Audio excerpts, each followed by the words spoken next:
Hi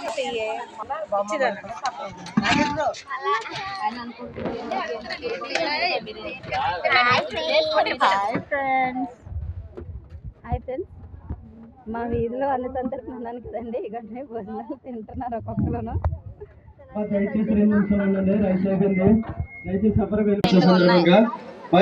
కాలనీలో ఫ్రీగా నిశ్చిత ఆధారాలు గొప్ప గొప్ప యాభై మంది ప్రజలు వచ్చి స్వామివారి ప్రసాదం స్వీకరిస్తారని మరి వారికి వచ్చినాం. అలాగే ఇదిగోండి ఇలే ఇలే ఇలే ఇలే మా వదిన, మా చెల్లి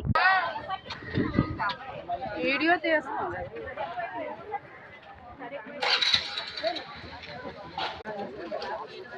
చేయగడు ఉంది కంత్రి గులాం ప్లేట్లు. ఇదిగో ఇదిగో ఇదిగో